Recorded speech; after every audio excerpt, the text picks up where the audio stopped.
can you get the dealer license without the actual lot? That's what we're talking about in this video right here. But first, before we go into it, let's just start at the beginning and explain a little bit of the different things that go into that question. Alright, so there's two different categories of a dealer. There's wholesale dealer and there's a retail dealer. Wholesale dealer is where the dealer can only sell from a dealer to a dealer, and they can't sell to the public. A retail dealer can sell dealer to dealer and to the public. So the wholesale dealer has restrictions, the retail dealer does not. They can sell any way they want to. So that's one big thing that will determine if you need a lot for your state or not. And then that's the next biggest thing, is which state you're in, because every state will have different rules for that state by itself. There's not one certain rule for every state in the United States. So the first thing that matters is what state you're in, and you can find out the rules for every state by Googling dealer requirements for whatever state you're in. Okay, so now that we talked about the states and the wholesale dealer license and the retail dealer license difference in them two, if you're in I know if you're in California, you can be a wholesale dealer out of your garage. So if you've got a garage at your house and you can put the office inside the garage, then you can get a wholesale dealer license. But you cannot get the retail dealer license out of the garage in California. So if you're living in California, then you can do it without a lot, but you're only going to be a wholesale dealer. Now, another way you can take advantage of their rules is a lot of places have what is zoning restrictions. You can find out. Alright, now what zoning is where the city has pretty much classified each part of the town as a certain restriction on zoning. So what that means is each different spots of the town can only have certain businesses at it. There's residential zoning, which can only be houses. There's commercial zoning, which usually falls under the car lot or a warehouse or a factory, stuff like that. And then there's other zoning where it's agriculture, which is usually farming, businesses, and stuff like that. So you got these classified different zoning spots in your town, so you got to find out what it is. So say you're going to look at a lot, you want to make sure you know what zoning that lot is before you pay for it and can't use that business location for anything that you're doing. So how you find out what something is zoned as, each town usually has what's called code enforcement department, and they control all the zoning, and you be able to get approved to use that location based on the zoning part of it.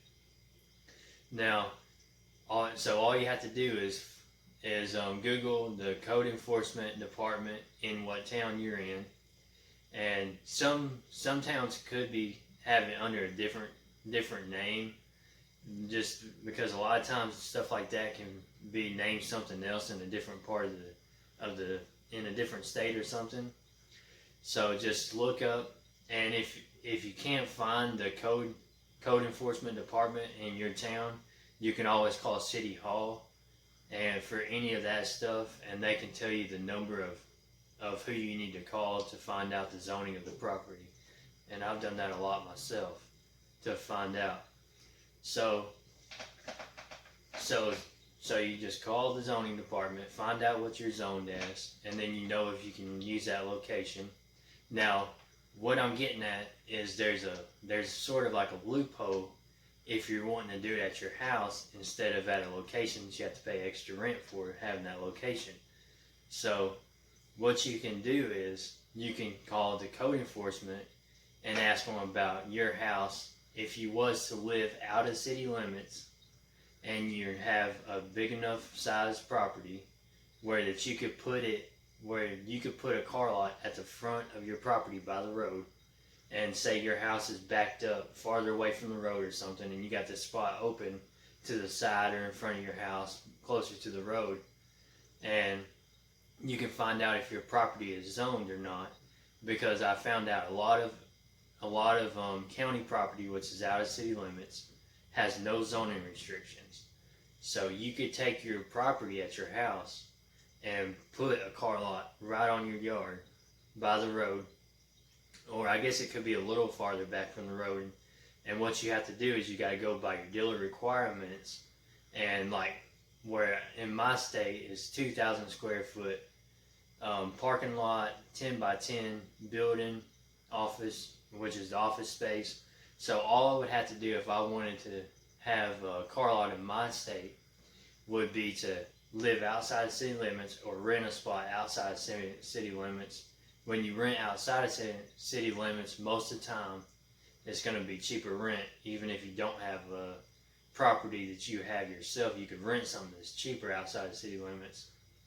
And so all I would have to do is put a gravel parking lot, put a 10 by 10 shed on the property, make the building into my office, and then the most expensive thing with doing this way would be to have electricity hooked up to it, because you got to call the electric company and everything like that, and get power hooked up to the building.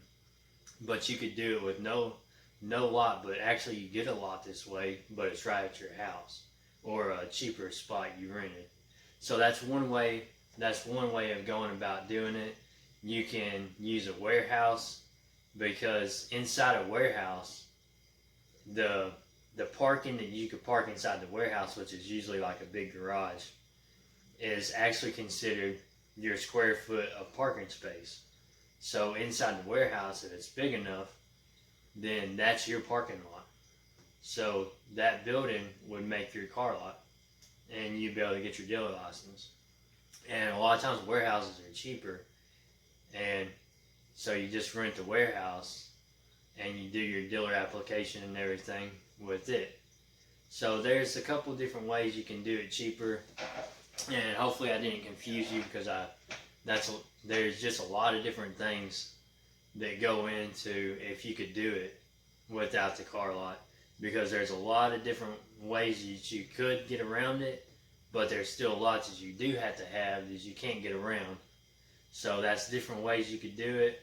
Hopefully this video helps you. I'm going to make another video about what a surety bond is and what garage general liability is, because most states you'll have to have a surety bond. It'll be different amounts, and then you'll have to have garage liability coverage, and that'll be different amounts. So my next video I'm going to explain what them are and how to get it, and know how much that would cost you, which is the biggest expense with getting your dealer license, except for the building that you rent. So I hope that helps. This is Kentucky Vlogs. Subscribe to the channel for more videos.